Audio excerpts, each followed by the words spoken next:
नमस्कार, hello everyone, कैसे हैं आप। सिचुएशन बहुत ज़्यादा क्रिटिकल है। सिचुएशन क्रिटिकल होने के साथ में हमें डरना नहीं है, हमें अपनी बॉडी को क्रिटिकल नहीं बनाना, हमें अपनी फैमिली की सिचुएशन को क्रिटिकल नहीं बनाना है। थोड़ा बचाव करें, संयम रखें, सोचें समझें, ज़रूरी काम होने पर घर से बाहर जाएं, कोशिश करें कि घर में रहें। वैक्सीनेशन होने के बाद भी कोरोना पॉजिटिव आ रहे हैं पेशेंट्स। क्या वैक्सीनेशन नहीं लगवाना चाहिए? क्या वैक्सीन हम नहीं लगवाएं? अगर कोरोना पॉजिटिव पेशेंट आ रहा है वैक्सीनेशन के बाद में, तो फिर वैक्सीन लगवाने का फ़ायदा क्या है? हम क्यों वैक्सीनेशन करवा रहे हैं? क्या फ़ायदा हुआ हमारा वैक्सीनेशन लगवाने का? सबसे बड़ा सवाल है। तो इसके बारे में थोड़ा सा समझते हैं। वैक्सीनेशन से क्या बेनिफिट्स है, और अगर हम वैक्सीनेशन लगवा लेते हैं और उसके बाद भी अगर हम पॉजिटिव आ जाएं तो फिर क्या होगा? तो फिर कंपनी ने तो गारंटी नहीं दी ना कि भाई वैक्सीन आप ज़बरदस्ती से लगवाओ। फिर ये तो धंधा हो गया, अगर एक तरीके से माना जाए।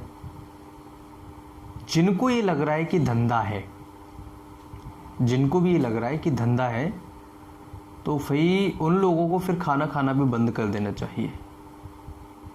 क्यों? क्योंकि पेट भरने के लिए हम दिन में 3 बार 4 बार खाना खाते हैं। अरे 2 बार तो खाते हैं, वो भी डाइजेस्ट होने के बाद में निकल जाता है। ज़रूरत तो फिर भी पड़ती है। कोई भी दुनिया में कोई एक ऐसी चीज़ स्टेबल है कि एक बार हमने खाना खा लिया, उसके बाद में पेट भरने की ज़रूरत नहीं पड़ेगी। ऐसा कुछ है? नहीं है। तो वैक्सीनेशन करवाने का सबसे अच्छा बेनिफिट ये है, जिन पेशेंट्स को वैक्सीनेशन लगा है या जिन पेशेंट्स ने वैक्सीनेशन लगवा चुके हैं, करवा चुके हैं वैक्सीनेशन, उन पेशेंट्स के लंग्स जो हैं ज़्यादा डैमेज नहीं हो रहे हैं। उनकी इतनी प्रॉब्लम्स नहीं बढ़ रही है जितनी कि विदाउट वैक्सीनेशन वाले की बढ़ रही है। मतलब ये कि अगर हम वैक्सीनेशन करवा लें और अगर फिर हमें कोरोना पॉजिटिव होते हैं, यानी कि कोरोना वायरस होता है, हमें बीमारी होती है, तो लंग्स इतने ज़्यादा डैमेज नहीं होंगे, बच जाएंगे लंग्स हमारे। लंग्स को डैमेज होने से वो इंजेक्शन बचा रहा है, इसलिए वैक्सीनेशन करवाना बहुत ज़्यादा ज़रूरी है। वैक्सीनेशन का सबसे बड़ा बेनिफिट यही है कि अगर पेशेंट्स वैक्सीनेशन करवा लेता है। देखिए, बच्चों को वैक्सीनेशन हम करवाते हैं, छोटे छोटे जो बच्चे होते हैं उनका शेड्यूल टाइम चलता है। जब बच्चा पैदा होता है तब वैक्सीन लग जाते हैं, उसके बाद भी बच्चा जैसे जैसे बड़ा होता चला जाता है, 10-12 साल 15 साल तक, तब भी उसको वैक्सीनेशन शेड्यूल चलता है। हम क्यों लगवा रहे हैं?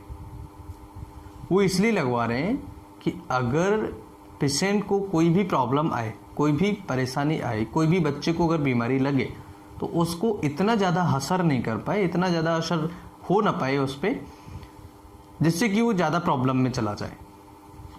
इसीलिए जो वैक्सीनेशन चल रहा है वो इसीलिए चल रहा है कि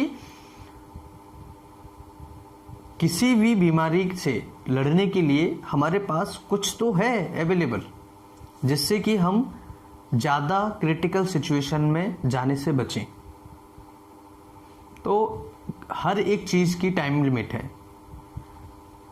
कई वैक्सीन ऐसी हैं जो 72% काम कर रही हैं, कई वैक्सीन ऐसी हैं जो 60% काम कर रही हैं, कई वैक्सीन ऐसी हैं जो 80% काम कर रही हैं।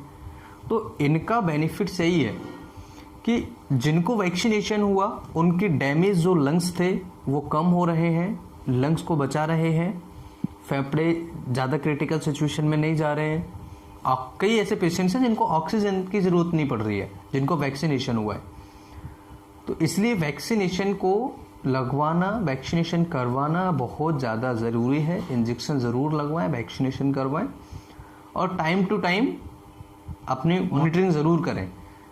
पल्स कितनी है, ब्लड प्रेशर कितना है, ये सारी चीज़ों को मेंटेन करना बहुत ज़्यादा ज़रूरी है।